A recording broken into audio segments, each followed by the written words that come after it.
과학이 빛나는 밤에 야간 서행 출발합니다. 네, 오늘은 또 어떤 이야기로 책 여행을 떠나볼까요? 오늘은 세상의 모든 과학 242쪽입니다.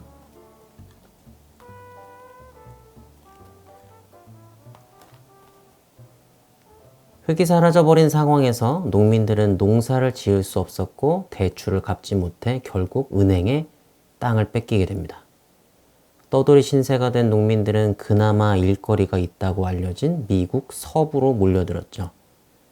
1940년까지 미 중부에서 서부로 떠난 인구수가 약 250만 명이었다고 하니 이것은 미국 역사상 단기간에 가장 많은 인구가 대이동을 한 사건이었죠.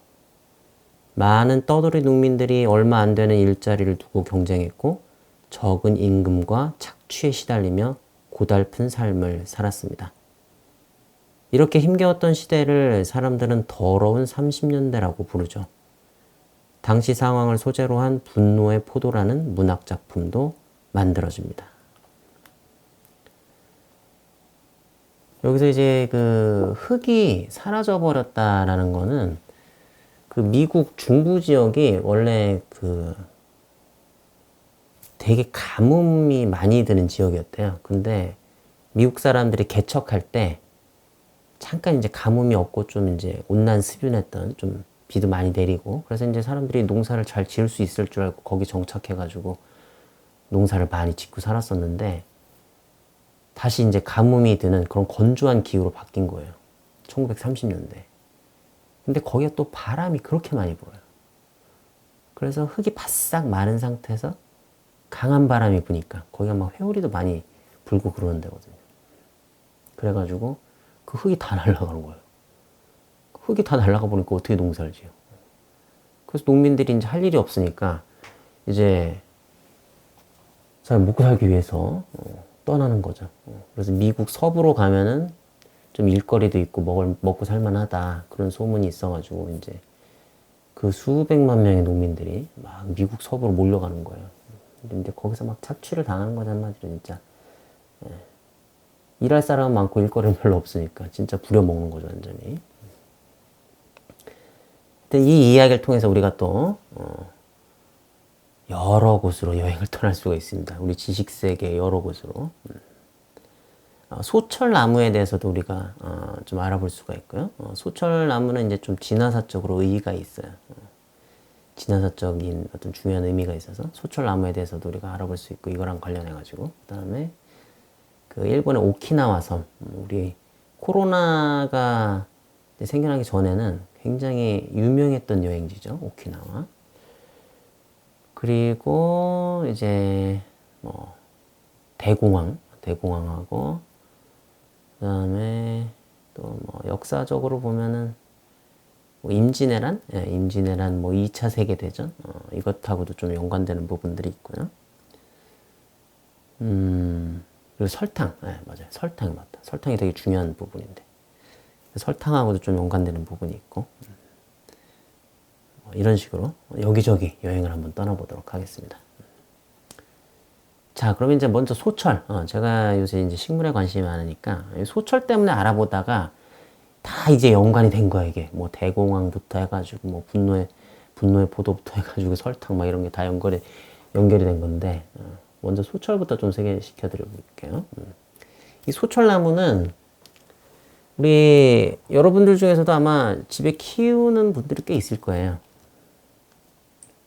이렇게 생겼어요. 이거 좀 약간 야자수 닮았어요. 그렇죠? 이 이파리가 좀 야자수처럼 생겼죠.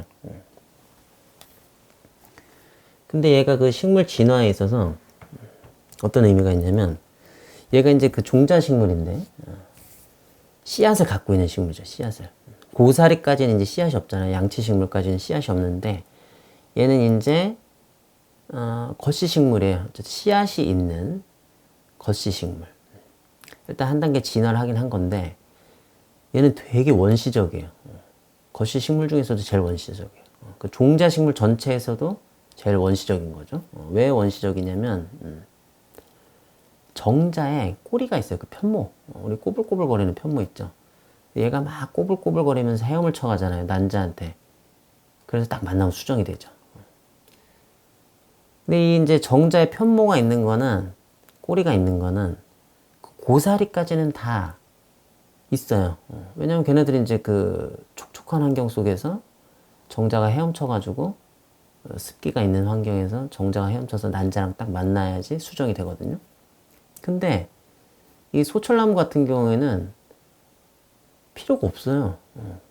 필요 없이 그거 꼬리 없어도 수정이 되는 건데 꼬리가 있는 거예요, 편모가. 왜 그렇겠어요? 양치식물의 어떤 그 과거를 잊지 못한 거죠. 그게 흔적이 남아 있는 거예요. 그래서 얘는 참 원시적이다. 그리고 이파리가 이렇게 자랄 때도 고사리랑 비슷하대요.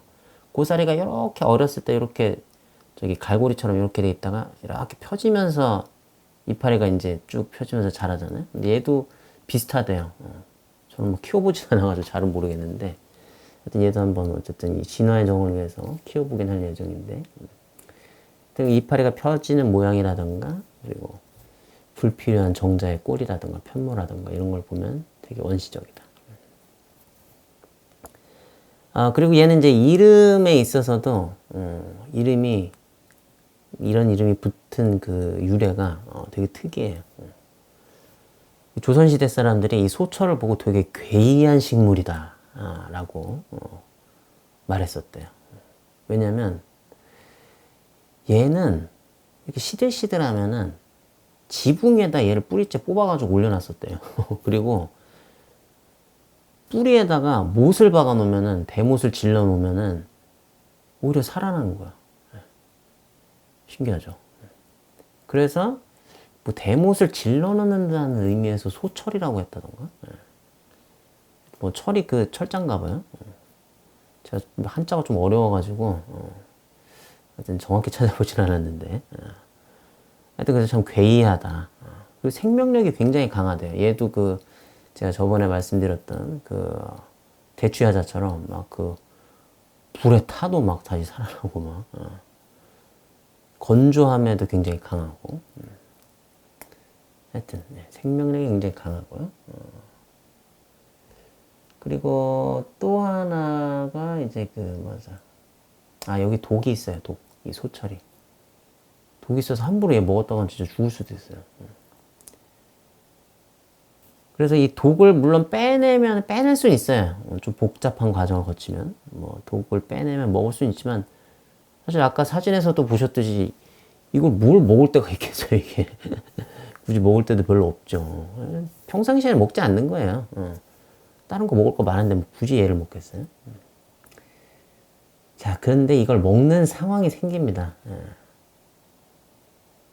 그래가지고 이 아까 제가 읽어드렸던 미국 농민들의 삶하고 굉장히 연관이 돼가지고 이런 걸 먹는 상황이 생기는데 어디였냐면 오키나와예요. 오키나와. 오키나와 사람들이 소철을 먹어야 하는 아주 슬픈 사연이 있었어요. 뭐냐면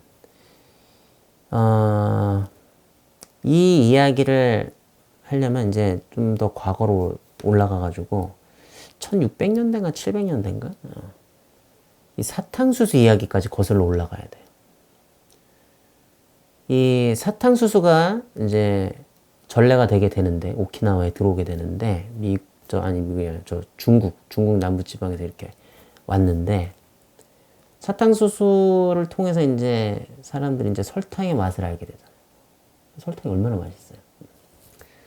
그러니까 설탕에 대한 이제 수요가 늘어나는 거예요. 그런데 이걸 노리고 일본이 오키나와를 정복을 해버려요. 이걸 노려서 정복을 했는지 아닌가? 그래서 정복을 할 만해서 정복을 했는지 하여튼 임진왜란 끝나고 그 가고시마 사람들 그때는 이제 사스마본이라고 했었는데 그 사람들이 이제 침략을 해가지고 이 류큐 왕국을 병합을 해버리는 거죠. 오키나와가 이제 독립된 하나의 왕국이었는데 이 류큐 왕국을 정복하고 자기의 영향권 안에 둔 다음에 거기서 사탕수수를 재배하는 거예요. 근데 이 사탕수수 재배해가지고 설탕 뽑아내고 이런 게 쉬운 과정이 아니죠. 저번에도 말씀드렸지만 이건 진짜 노예 노동이 필요한 거예요. 그래서 그 일본 사람들이, 가고시마 사람들이, 사스마본 사람들이 가가지고 진짜 이 오키나와 사람들을 거의 노예처럼 부리면서 굉장히 힘들게 막 그 더운데 사탕수수 막 베고 그 막 끓여가지고 또 막 정제하고 이런 일들을 했던 거죠. 그래서 이제 이 오키나와 사람들이 사탕수수 재배하면서 이제 힘들게 막 한마디로 수탈을 당하는 거예요. 근데 여기서 수탈을 당하는 방식이 제가 아까 읽어드렸던 미국 농민들이 이제 캘리포니아에 가가지고 미국 서부에 가가지고 수탈을 당하는 방식이랑 거의 비슷해요. 그래서 제가 그 내용을 읽어드렸던 건데, 그 미국 농민들이 캘리포니아에 가가지고 이제 수탈을 당할 때 어떻게 수탈을 당하냐면, 일단 뭐 월급이 적은 건 적다 쳐. 어쩔 수 없어. 사람들이 많으니까, 노동자가 많으니까. 그런데 이 주인들이 식료품이나 필수품을 되게 비싸게 팔아요. 왜냐면 그 농민들이 주인들한테밖에 살 수밖에 없거든요. 그 농장 주인들한테. 그 식료품, 필수품을 사려면 저기 막 대도시나 이런 데로 가야 되는데, 이 가난한 농민들이 뭐 언제 거길 왔다 갔다 해요. 차로 막 왔다 갔다 할 수가 없으니까 그 주인들한테 사야 되는 거예요. 그 주인들은 또 그걸 비싸게 팔아. 바가지를 씌워가지고. 안 그래도 월급도 적은데 필수품 이런 것까지 다 사면은 그냥 뭐 완전히 다 털려 나가는 거죠. 오키나와 사람들도 마찬가지였어요. 오키나와 사람들한테 이제 사탕수수만 재배하게 하는 거예요, 억지로. 그리고 이제 필수품, 뭐 쌀이나 뭐 이런 것들은 본토에서 이 가고시마 사람들이 비싸게 이제 갖고 와가지고 비싸게 파는 거예요, 오키나와 사람들한테. 그리고 오키나와 사람들한테 그 사탕수수에서 만들어낸 설탕은 싸게 사가고,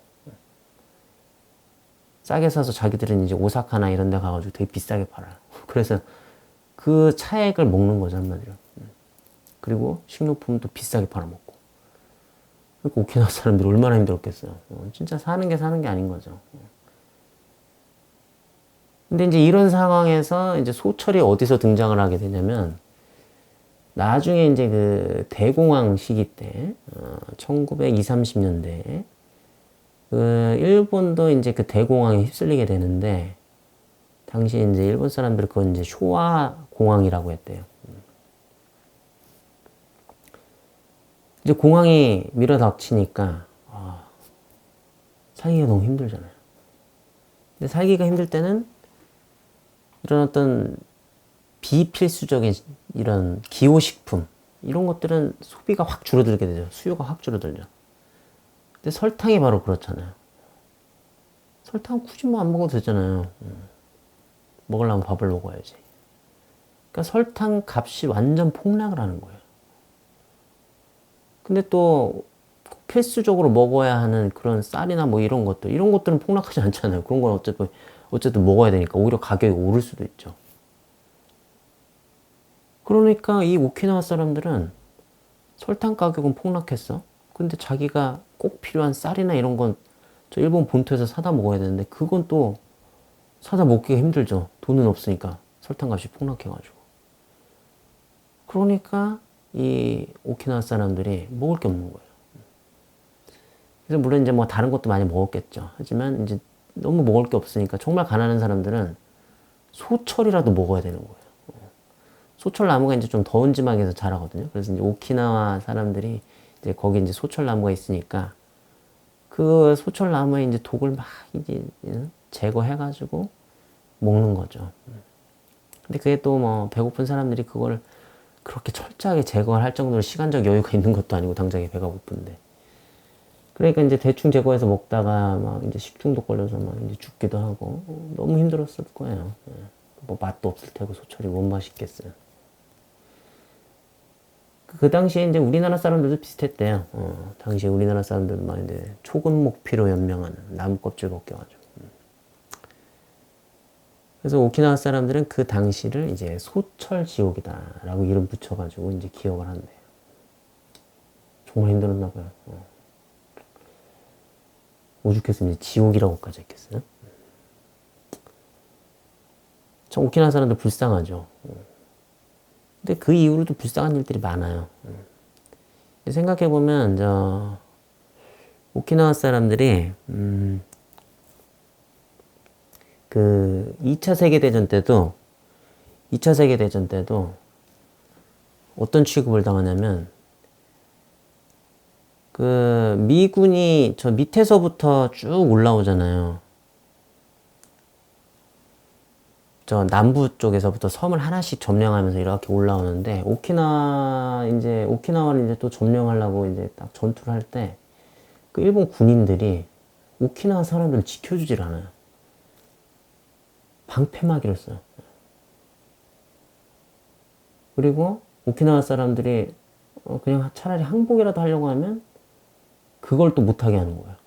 미군이 얼마나 그냥 악마 같은 놈들인 줄 아냐. 너 이 미군한테 잡히면 진짜 정말 잔인하게 죽는다. 그냥 죽어라. 자교를 해라. 막 이제 이런 식으로. 그래도 항복하려고 하는 오키나와 사람들을 막 총을 쏴서 죽이고. 그리고 막 그 어떤 전쟁에 필요한, 전쟁 준비에 필요한, 전투 준비에 필요한 어떤 노동력 이런 것들도 막 그냥 징발해가지고 엄청 착취를 하고. 그래서 그 오키나와 전투가 끝났을 때 15만 명 이상이 죽었대요. 오키나와 사람들이. 그 섬에 뭐 인구가 얼마나 되겠어요. 근데 15만 명이나 죽었으면 엄청나게 많이 죽은 거죠. 참 불쌍했죠. 근데 그 이후로도 또 그런 취급을 당해요. 어떻게 되냐면 2차 세계대전이 이제 끝나고 이제 패전 처리를 할 때 그 천황이 그 메가더 장군하고 딜을 해요. 원래는 사실 천황이 그 모든 책임을 지고 제일 그 사람이 이제 꼭대기에 있는 사람이니까 그 사람이 사형을 당해야죠. 근데 자기는 이제 죽기는 싫으니까 딜을 하는 거예요. 메가더 장군이 원하는 거를 주기로 한 거죠. 그게 뭐냐면 바로 오키나와예요. 오키나와가 전략적으로 되게 좀 유리한 그런 위치에 있대요. 중국을 막기에 되게 유리한 위치인 거예요. 오키나와 이렇게 그 중국을 이제 중국 남쪽을 이렇게 감싸면서 섬들이 쭉쭉쭉쭉 있거든요. 그러니까 중국의 태평양 진출을 막는데 아주 중요한 교두보가 되는 거죠. 메가더 장군 입장에서는, 미국 입장에서는. 그래서 오키나와는 어떤 협상에서 그냥 버리는 카드였던 거예요. 그래서 전 이거 공부하면서 처음 알았는데 오키나와가 1975년까지 미국의 지배에 있었대요. 그냥 미국이 거길 다스리는 거예요, 그냥. 75년이 지나서야 일본으로 이제 들어가게 된 거죠. 미군이 이제 거기 가서도 굉장히 이제 민폐를 많이 끼쳤고, 근데 그러면서 이제 오키나와가, 그러니까 사실은 이제 미군 부대가 일본에 많이 있어야 되는데, 이제 협상을 하면서 일본 본토에 있어야 할 미군 부대들이 오키나와로 다 거의 다 이동을 하게 되는 거예요. 그래서 일본 본토에는 뭐 몇 개 없고, 대신에 다 오키나와에 가 있으니까 그 작은 섬에 미군들이 그냥 득실득실 한 거예요. 그러니까 더 이제 피해가 컸겠죠. 고생도 많이 했고, 땅도 막 이제 막 몰수당하듯이 막, 뭐 돈을 아예 안 주고 뺏진 않았겠지만 되게 헐값에 막, 하여튼 그래서 이제 되게 많은 이제 갈등이 있었죠. 하여튼 지금도 그래요. 지금도 보면은 어떤 그 당시에 어떤 수탈의 흔적 이런 것들이 많이 남아 있는 것 같아요. 음식만 봐도 그래요. 제가 이제 이 오키나와에 대한 또 공부를 하면서 보니까 별로 먹을 게 없대요. 오키나와는. 뭐 특산품이라고 이제 먹을 만한 게, 그 이제 설탕, 뭐 천연 설탕이라고 그래가지고 이제 정제를 많이 하지 않은 설탕 이런 거를 이제 이렇게 예쁘게 포장해서 팔고, 그리고 뭐 그 외에도 뭐 자잘하게 뭐 쿠키니 뭐니 뭐 이런 게 있는데 별로 그렇게 맛있진 않고, 음식 문화가 그렇게 발달을 못했던 거예요. 왜 그렇겠어요? 수백 년 동안 착취를 당했으니까. 음식 문화가 꽃피려면 뭐 이렇게 좀 부자여야지, 풍족해야지, 뭐 요리를 할 만한 재료도 많고, 그래야지 뭘 이렇게 음식 문화가 발달을 하지. 맨 사탕수수만 그렇게 힘들게 지어가지고 진짜 간신히 먹고 살 만큼만 이제 사정이 되니까 다 뺏어가고, 그 가고시마 사람들, 사스마번 사람들이 그냥 식료품도 그렇게 비싸게 팔고, 그러니까 진짜 간신히 먹고만 사는 거예요. 그러니까 무슨 음식 문화가 있겠어요. 그래서 참 그런 것만 봐도, 음식만 봐도 오키나와 사람들은 참 불쌍하다. 일본도 어떻게 보면 섬인데 섬나라 사람들이 섬을 그렇게 착취를 했다라는 거죠. 그리고 근데 또 조금 아이러니한 거는 오키나와는 그렇게 음식 문화가 발달을 못했는데 오키나와의 설탕 때문에 일본 본토는 또 음식 문화가 발달하는 데 있어서 또 좋은 어떤 기초가 됐대요. 그 설탕이. 그러니까 설탕이 없었을 때는 사실 단맛 내기가 쉽지 않죠. 그냥 다 짠맛이었대요. 근데 이제 오키나와 사람들이 그렇게 열심히 착취받아가면서 이제 노동을 해가지고 설탕을 만들어내니까 일본의 음식에 이제 그때 이제 단맛이 추가돼가지고 그나마 이제 먹어줄 만한 맛이 되는 거지. 이제 단짠이 되니까 우리가 좋아하는 그 단짠. 정말 달고 짜.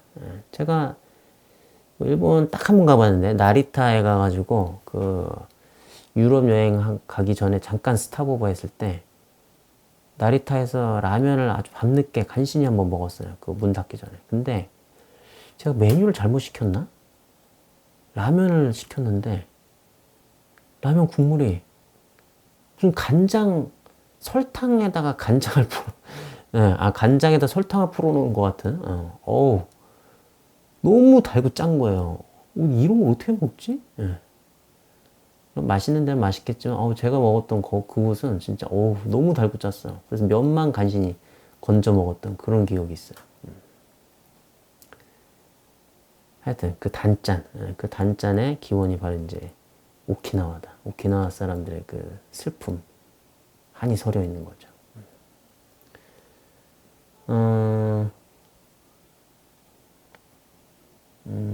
또 뭔 얘기? 맞아요. 임진왜란 얘기가 또 여기서 좀 나올 만한데, 그 오키나와를 정복했던 사람들이 이제 그 가고시마 사람들인데, 일본 그 본토에서 그 남쪽, 일본 본토가 일본에도 이제 여러 가지 섬이 있는데 그 남쪽에 있는 섬, 제일 남단에 있는 섬일 거예요. 가고시마가. 그 가고시마 사람들이 이 오키나와를 침략해서 이제 정복을 하게 되는데요. 이 사람들이 되게 뭐랄까 냉혹하다고 그래야 되나? 그 면면을 보면은 이게 완전 끝이네. 이게 지금 일본인데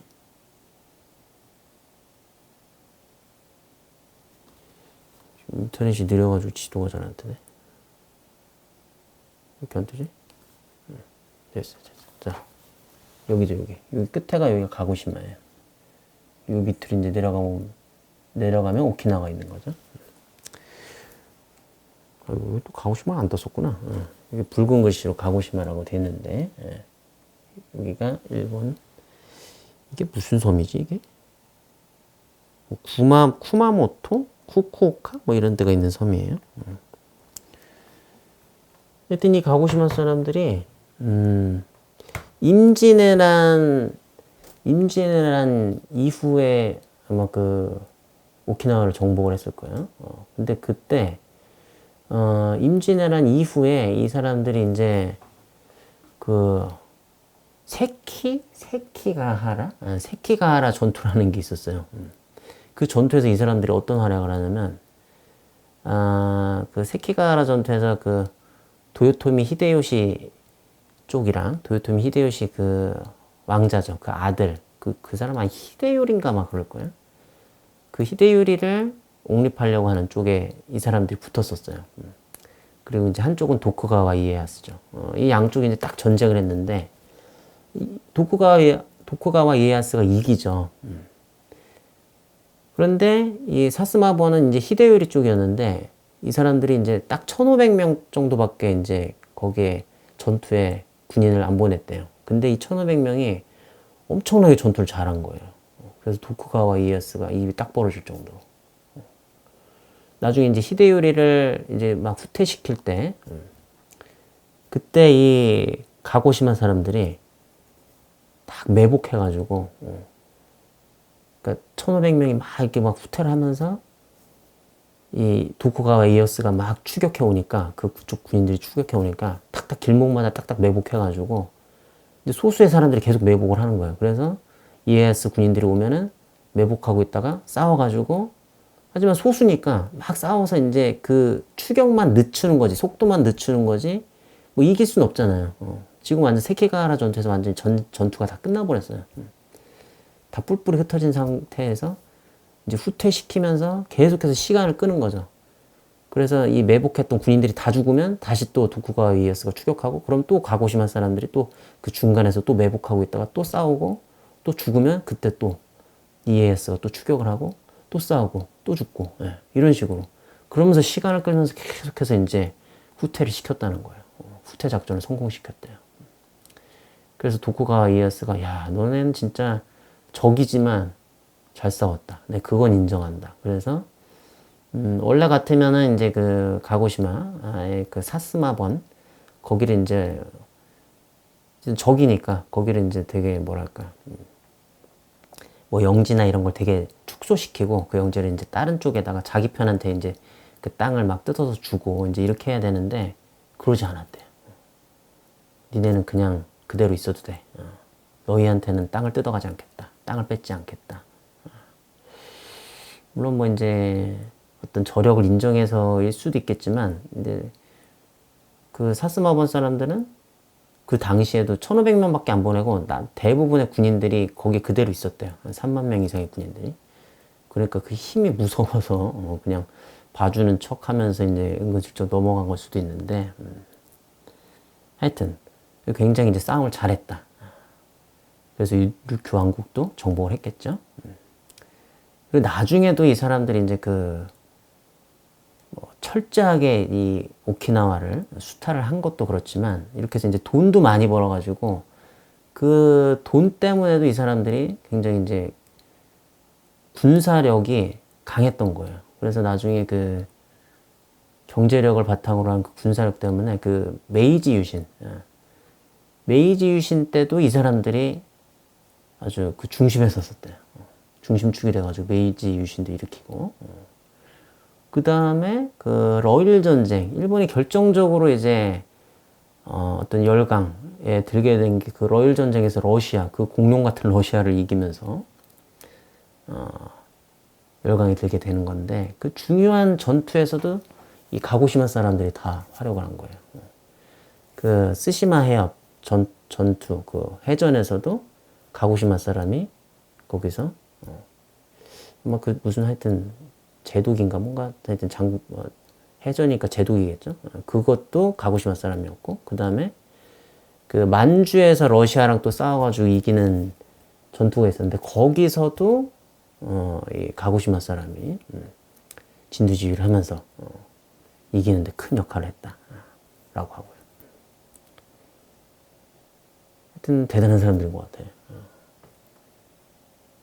하여튼 그런 어떤 그것 때문에 사실 이제 우리나라가 일제 시대로 들어가게 되는 거긴 하죠. 그래서 우리한테는 되게 안 좋은 사람들이죠. 나쁜 사람들이긴 한데, 하여튼 그런 일이 있었다.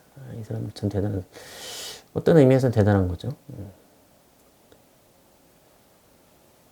네, 하여튼 그래서 이렇게 여기저기 여행을 떠나봤습니다. 참 설탕은 참 아이러니한 것 같아요. 되게 단맛을 내가지고 행복감을 주는데, 그 뒷이야기들을 보면은 슬픈 이야기들이 너무 많아. 좀 아이러니하죠. 그래서 이걸 통해서도 또 우리가 세상을 다르게 볼 수 있는 계기가 될 수 있을 것 같아요. 설탕.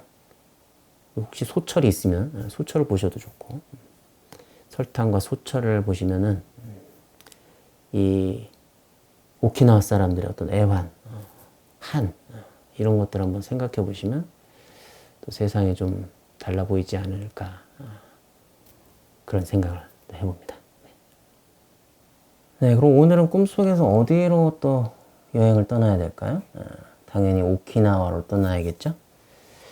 오키나와. 제가 너무 오늘 어두운 얘기를 많이 해가지고, 오키나와 좀 이제 밝게 가죠. 오키나와는 이제 워낙에 관광지로 유명하고, 거기에 이제 파란 해변으로, 파랗고 또 파란 하늘. 정말 그 쪽빛 파란 하늘로 유명한 여행지인데, 이 오키나와에서는 제가 이제 알아보니까 빛의 후쿠기 숲이 있어요.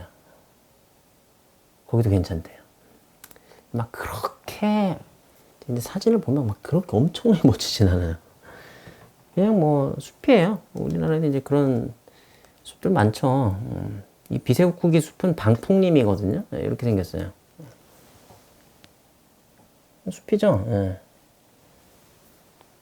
오래됐으니까 이제 나무들이 좀 어떤 그런 풍기는 모습이나 이제 이런 게 이제 세월의 흔적이 묻어 있어가지고 좀 막 이렇게 꼬불꼬불하고 이제 이런 것들이 좀 멋지긴 할 것 같긴 한데, 근데 저는 그냥 이렇게 평범한 여행지가 좋아요. 막 사람 너무 많고 막 북적북적하고 막 줄 서서 들어가고 막 이제 이런 거는 별로 좋아하진 않아요. 그러니까 여행은 좀 여유가 있어야 된다라는 생각을 하거든요. 저는 물론 이제 사람에 따라 여행에 대한 관점은 다 다른데 막 바쁘게 여행하는 것도 뭐 그것도 나름대로 의미가 있고 좋긴 하지만 저는 좀 여유 있게. 오키나와 사람들이 이런 말이 있대요. 요나 요나. 이게 느리게 느리게 이런 말이래요. 저는 그런 어떤 요나 요나한 그런 여행을 좀 추구하는 스타일이라서 그 음식점도 막 줄 서서 들어가는 그런 맛집 이런 데 잘 안 가요. 여행지에 와서. 가서 먹어봐도 별로 그렇게 막 대단하게 맛이 있지 않고 오히려 그냥 그 주변에 그냥 평범한 음식점, 그냥 우연찮게 들어가는 음식점이 오히려 더 맛있더라고요. 그리고 그냥 그런 데서 그냥 그 지역 사람들이 먹는 음식을 먹는 게, 저는 뭐 여행을 갔다면, 그런 게 오히려 더 의미 있지 않나. 그 지역의 좀 어떤 그런 맛을, 특별한 맛을 느낀다라는 의미에서는 그냥 평범한 음식점이 오히려 낫지 않나. 이런 생각도 합니다. 하여튼, 복작복작거리는 건 좋지 않아요. 그래서 이제, 빛의 후쿠기수. 여긴 사람이 그렇게 많지는 않을 것 같아요. 근데 여기서 이제 요나요나한 산책을 하는 거죠. 느리게 느리게 산책을 하는 거죠. 그리고 여유롭게 우리가 산책을 하다가 이제 그 빛의 후쿠기 숲 근처에는 그 비세자키 해안이 있대요. 그래서 그 해안에 가면은 파란 바다가 펼쳐지겠죠. 그 파란 바다에서 우리 오키나와 특산품인 설탕을 먹어보려고 합니다. 그냥 설탕만 먹으면 좀 맛이 없을 것 같아요. 그래서 오키나와는 또 뭐 그렇게 특별히 맛있는 게 없다고 하니까 제가 오늘은 특별 초대 손님. 제가 그 찹쌀꽈배기, 설탕 뿌려 먹으면 맛있잖아요. 찹쌀꽈배기에다가. 제가 우리 집 근처에 스마일 찹쌀꽈배기가 있어요. 거기 사장님을 특별 초대 손님을 해가지고 그 요리 재료랑 그 요리에 필요한 기구들을 다 공수해가지고 전용기로 꿈속이니까 뭘 못하겠습니까. 그래서 이제 해안에 가서 딱 세팅을 해놓고 그 바닷바람을 맞으면서 찹쌀꽈배기를 한번 먹어보는 겁니다. 오키나와 설탕을 뿌려가지고 좀 되게 느낌이 좀 이상할 것 같기도 하고 재밌을 것 같기도 한데 바다에서 찹쌀꽈배기를 먹는다? 하여튼 뭐 우리가 산책을 열심히 했으면 배고프면 뭐 뭐든지 다 맛있을 거예요. 산책을 하여튼 좀 빡세게 열심히 하죠 뭐. 그리고 맛있게 먹어보겠습니다.